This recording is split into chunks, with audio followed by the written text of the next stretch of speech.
बच्चों, आप सभी का हमारे YouTube चैनल आइडियल देव क्लासेस में स्वागत है। बच्चों, आज हम आपके लिए एडगेट अभ्यास पुस्तिका विषय सामाजिक विज्ञान लेकर आए जो कक्षा 8वीं के लिए, और इस पुस्तक को मध्य प्रदेश राज्य शिक्षा केंद्र भोपाल द्वारा वर्ष 2024-25 के लिए बनाया गया है। और आज हम जिस सामाजिक विज्ञान की बात कर रहे हैं, इस सामाजिक विज्ञान की 3 पुस्तकें आपको मिली हैं। 3 पाठ्य पुस्तकें मिली हैं। पहली पाठ्य पुस्तक है हमारा अतीत 3, जिसे इतिहास कहते हैं। दूसरी पाठ्य पुस्तक आपको क्या मिली है, हमारा पर्यावरण, जिसे भूगोल कहते हैं। और तीसरी पाठ्य पुस्तक मिली है सामाजिक और राजनीतिक जीवन 2। ये आपकी 3 पाठ्य पुस्तक है। तीनों पाठ्य पुस्तकों को मिलाकर एक एडगेट अभ्यास पुस्तिका बनाई गई है, जिसमें प्रत्येक अध्याय के लिए 15-15, 20-20 प्रश्न दिए गए हैं।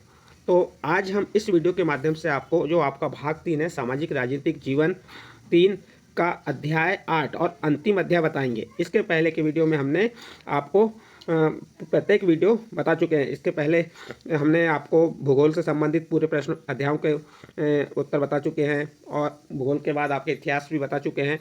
अब ये आपका सामाजिक राजनीतिक जीवन का अध्याय 8 और अंतिम अध्याय है।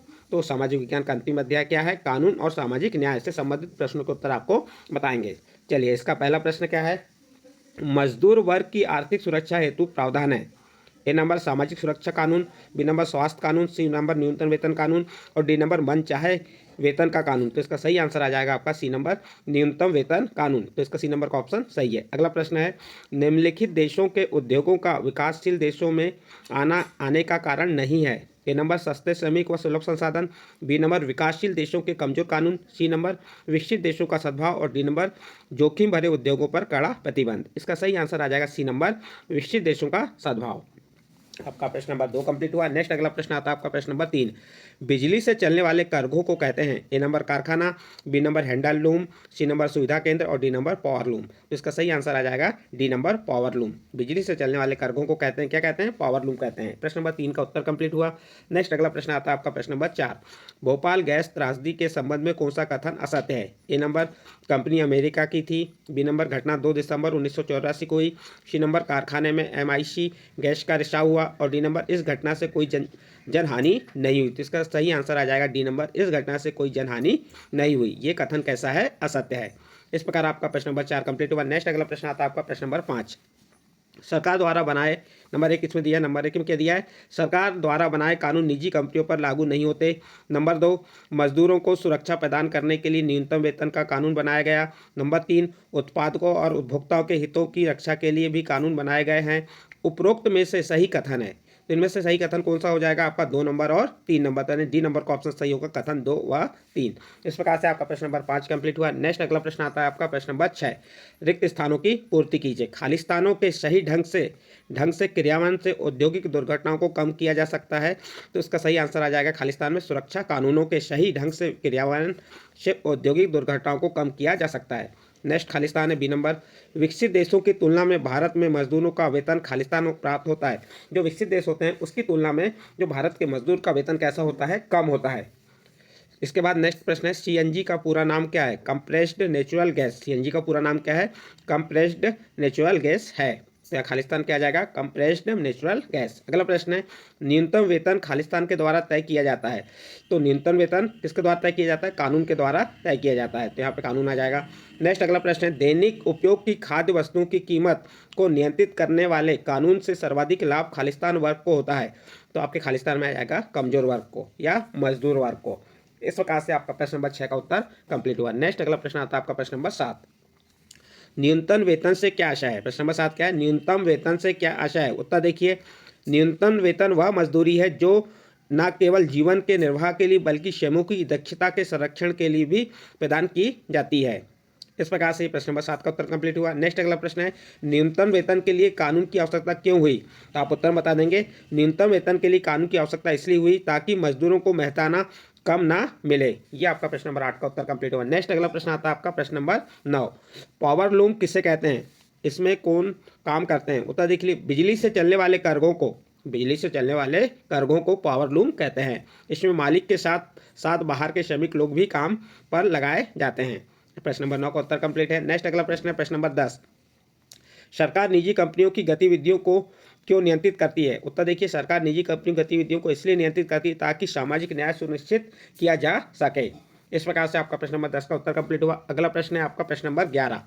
प्रश्न नंबर 11 क्या है, शोषण से शक्ति शोषण से मुक्ति के अधिकार का अर्थ लिखिए। प्रश्न क्या है? शोषण से मुक्ति के अधिकार का अर्थ लिखिए। उत्तर देखिए, शोषण से मुक्ति के अधिकार का अर्थ है कि किसी को भी कम मेहताना पर काम करने या बंधुआ मजदूर के तौर पर काम करने के लिए मजबूर नहीं किया जा सकता।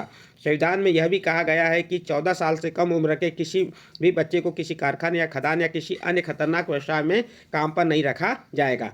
ये शोषण से मुक्ति के अधिकार का अर्थ हुआ। नेक्स्ट अगला प्रश्न है, सन 2017 में एक online HTTPS pencil government in क्यों बनाया गया? ये क्या है? आप प्रश्न क्या है आपका? 2017 में ऑनलाइन पोर्टल पर ये HTTPS पेंसिल गवर्नमेंट इन क्यों बनाया गया? तो उत्तर बता देंगे, सन 2017 में एक ऑनलाइन पोर्टल पेंसिल बाल मजदूरी को रोकने के लिए शुरू किया गया। यह पोर्टल शिकायत दर्ज कराने, चाइल्ड ट्रैकिंग इत्यादि कार्यों को कार्यान्वयन एवं मॉनिटरिंग के लिए है। इस प्रकार से आपका प्रश्न नंबर 12 का उत्तर कंप्लीट हुआ। नेक्स्ट अगला प्रश्न आता है आपका प्रश्न नंबर 13। प्रश्न नंबर 13 क्या है?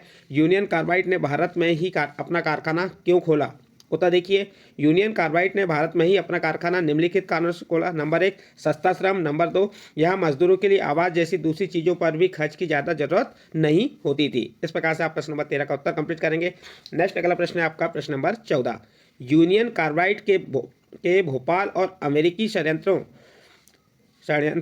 में सुरक्षा व्यवस्था में क्या अंतर थे? लिखिए। नंबर 1 लिखिए, जिसमें उत्तर देखिए इसका, अमेरिका में कंप्यूटरीकृत चेतावनी और निगरानी व्यवस्था मौजूद थी।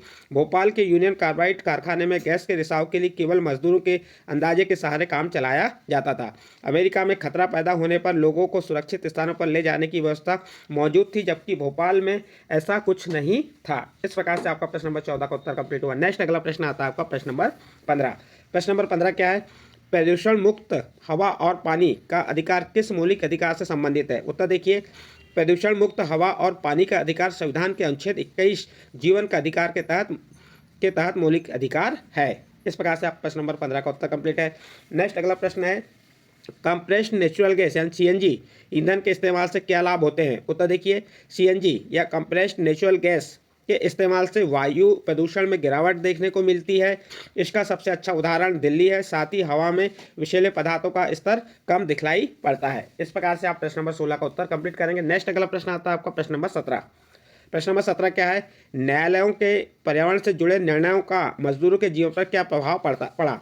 उत्तर देखिए, न्यायालयों के पर्यावरण से जुड़े निर्णयों का मजदूरों के जीवन पर निम्नलिखित प्रभाव पड़ा। नंबर 1, कारखानों के बंद हो जाने से बहुत सारे मजदूरों के रोजगार खत्म हो गए। नंबर 2, बहुत सारे मजदूरों को काम के लिए दूर दराज के इलाकों में जाना पड़ा। यह आपका प्रश्न नंबर 17 का उत्तर कंप्लीट होता है। इसके बाद नेक्स्ट अगला प्रश्न आता है प्रश्न नंबर 18। क्या है?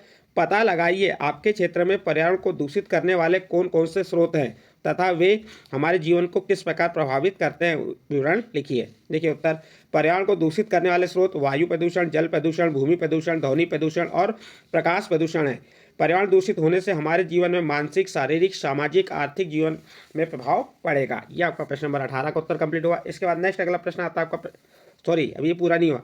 पर्यावरण प्रदूषण से पृथ्वी दूषित होती जा रही है और तेजी से उसका संतुलन भी बिगड़ जाता है। हम लोग एक प्रदूषित दुनिया में जी रहे हैं। यहाँ पर वायु, जल और भोजन सभी चीज़ें दूषित होते जा रहे हैं। इस प्रकार से बच्चों आपका प्रश्न नंबर 18 का उत्तर कंप्लीट हुआ। नेक्स्ट अगला प्रश्न है प्रश्न नंबर 19। मजदूर यूनियन यानी संगठन मजदूरों के लिए क्यों आवश्यक है? उत्तर देखिए, मजदूर यूनियन आमतौर पर मजदूर यूनियनें कारखाने और दफ्तरों में दिखाई देते हैं, लेकिन अन्य किस्म के मजदूरों की भी यूनियनें हो सकती हैं, जैसे घरेलू नौकरों की यूनियन। यूनियन के नेता अपने सदस्यों की ओर से मालिकों के साथ सौदेबाजी तथा बातचीत करते हैं। मजदूर यूनियनें वेतन, श्रम नियमावली, नियुक्ति, बर्खास्ती और पदोन्नति से संबंधित नियमों, लाभों और कार्यस्थल सुरक्षा आदि मुद्दों पर काम करती है। तो इसके लिए मजदूरों के लिए क्या है? मजदूर यूनियन या संगठन आवश्यक है। आपका प्रश्न नंबर 19 का उत्तर कंप्लीट होता है और इस प्रश्न के साथ ही आपका सामाजिक विज्ञान, सामाजिक राजनीतिक जीवन का अध्याय 8 और अंतिम अध्याय समाप्त होता है। बच्चों, आपको यदि हमारे द्वारा जो सामाजिक विज्ञान के अध्याय 8 के जो प्रश्नों के उत्तर बताए गए ये अच्छे लगे हों तो आप हमारे चैनल आइडियल देव क्लासेस को सब्सक्राइब कीजिए, लाइक कीजिए और इस वीडियो को अन्य ग्रुप में शेयर जरूर कीजिए।